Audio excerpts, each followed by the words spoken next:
Assalamualaikum warahmatullahi wabarakatuh. Alhamdulillahilladzi anqadhana wa iyyakum min dhulumatil jahli ila nuril fahmi. Wassalatu wassalamu ala sayyidina Muhammadin wa ala alihi wa sahbihi wasallam. Tidak lupa kepada sahabat insani BIM yang insya Allah dirahmati Allah Subhanahu wa Ta'ala. Pada kali ini kita berjumpa lagi dan kita akan membahas tentang Ramadan, menjadikan lingkungan kerja lebih harmonis dengan akhlak yang baik.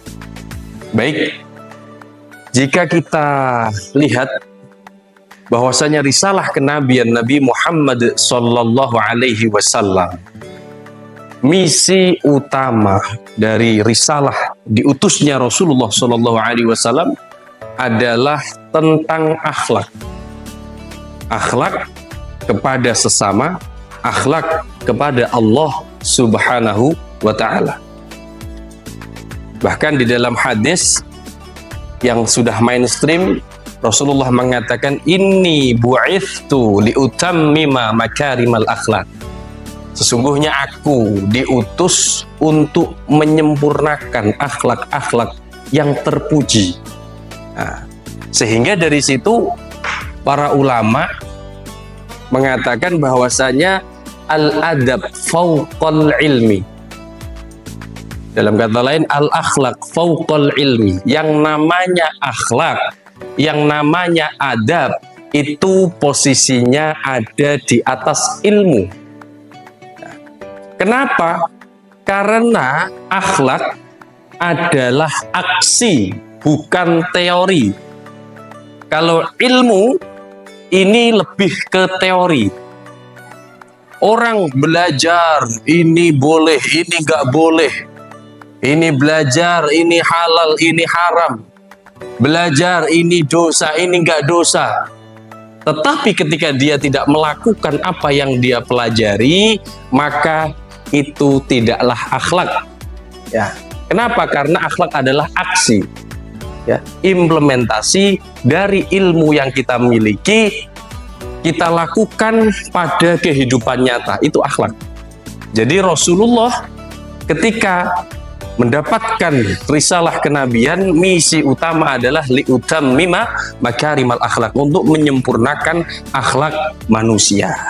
Bahkan diriwayatkan juga bahwasanya Rasulullah itu pernah mengatakan, ini tentang akhlak ya, khoslatani, ada dua perkara, la syai'a afdhalu minhuma, yang tidak ada sesuatu apapun lebih utama, lebih baik dari dua perkara ini. Apa? Yang pertama, al-imanu billahi wan naf'u lil muslimin. Pertama adalah iman kepada Allah Subhanahu wa Ta'ala dan memberikan kemanfaatan kepada muslimin, orang-orang muslim. Dari dua hal ini kita bisa tahu bahwasanya yang namanya akhlak itu kita harus menjaga akhlak kepada Allah. Dengan kita menjaga perintah-perintah Allah kita lakukan, ibadah kita lakukan, larangan-larangan Allah kita tinggalkan. Ini adalah akhlak kepada Allah Subhanahu wa Ta'ala. Kemudian ada wan naf'u lil muslimin, memberikan kemanfaatan kepada muslimin. Ini adalah akhlak kita kepada sesama manusia, kepada para muslimin. Kalau orang sudah menjalankan dua akhlak ini, insya Allah hubungan kepada Allah top, hubungan kepada manusia juga top. Dia juga akan dicintai oleh manusia-manusia yang lain.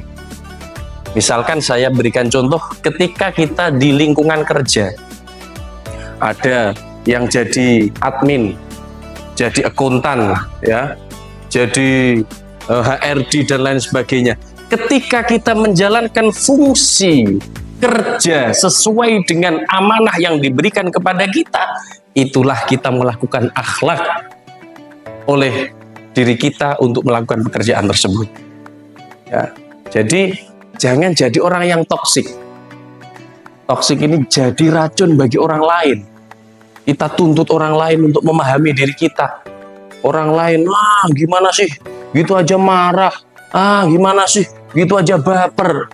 Gimana orang lain kok kita suruh memahami diri kita? Seharusnya kitalah untuk menjaga hati kita, menjaga diri kita yang harus memahami orang lain. Karena apa? Lanjutan hadis tadi, wala syai'a, khoslatannya tadi yang baik, khoslatani la syai'a akhbathu minhuma. Ya. La syai'a akhbathu minhuma. Ada juga dua perkara yang tidak ada sesuatu yang lebih buruk dari dua perkara ini. Apa itu? Asyirku billahi wa dzurru lil muslimin. Yaitu mensekutukan Allah. Mensekutukan Allah, mensekutukan Allah ini harus kita jaga benar-benar. Jangan sampai kita mensekutukan Allah. Yang kedua, adzurru lil muslimin, menyakiti orang muslim lainnya, baik kita sakiti dengan lisan kita, dengan tangan kita, bahkan dengan mata kita sekalipun. Kadang kita itu mengira menyakiti orang lain itu ya harus dengan tamparan, harus dengan tendangan, harus dengan apa. Padahal makian menyakiti orang lain. Ya. Kita misalkan berkendara pakai lampu tembak, lampu dim itu menyakiti orang lain. Kita setiap malam kok gaduh, menyakiti tetangga, menyakiti orang lain. Bahkan di dalam Islam, kita ketika mau jamaah, itu disunahkan pakai wewangi-wangian. Biar apa? Biar tidak menyakiti orang lain dengan bau badan kita. Sampai segitunya. Jadi, kalau kita menjadi orang yang sudah baik hubungannya sama Allah, baik juga sama manusia, maka kita akan menjadi orang yang dicintai orang lain. Intinya apa? Intinya jadilah orang yang mempraktekkan akhlak. Karena akhlak itu tidak hanya ilmu saja, tetapi adalah praktek, aksi, bukan teori. Banyak yang bisa teori ini, teori itu. Ini hukumnya harus dilakukan seperti ini, seperti ini, seperti ini. Tetapi pada prakteknya justru kita malah melanggar sendiri. Itu bukan akhlak. Ketika kita sudah melakukan akhlak seperti yang dicontohkan oleh Rasulullah SAW, Masya Allah, kita akan nikmat. Hubungan sama orang lain baik, hubungan sama Allah baik. Kita nggak ada rasa was-was, ya. Tidak memikirkan, ya Allah, aku dosa apa hari ini. Karena apa? Karena kita sudah mempraktekkan akhlak. Dan akhlak pertama kali harus dilatih. Tidak bisa tiba-tiba menjadi sajiyah, menjadi tabiat kita. Oh, saya tiba-tiba melakukan kebaikan. Enggak, harus dilatih. Ya, itu namanya sabar. Ketika seseorang sudah menjalankan akhlak, insya Allah dia akan mendapatkan ridho Allah. Kalau udah dapat ridho, nanti dapat rahmat. Kalau udah dapat rahmat, insya Allah akan masuk surganya Allah Subhanahu wa Ta'ala. Karena kita masuk surga tidak dengan amal kita, tetapi dengan rahmat dari Allah, kasih sayang dari Allah Subhanahu wa Ta'ala. Cuma untuk dapat rahmat ini butuh ridho. Untuk dapat ridho ini butuh yang namanya ikhlas. Jadi ikhlas, sabar, ikhlas, ridho, rahmat. Insya Allah, sahabat Insani BIM semuanya, semoga kita semuanya mendapatkan ridho dari Allah Subhanahu wa Ta'ala dan bisa berakhlak dengan akhlak yang indah dan baik, sehingga kita hubungan dengan Allah baik, dengan manusia juga baik, kita meninggal dalam keadaan husnul khotimah. Amin ya rabbal alamin. Saya kira cukup sampai di sini. Wallahul muwaffiq ila aqwamit thoriq. Subhana rabbika rabbil izzati amma yasifun. Wassalamun alal mursalin. Walhamdulillahi rabbil alamin. Wassalamualaikum warahmatullahi wabarakatuh.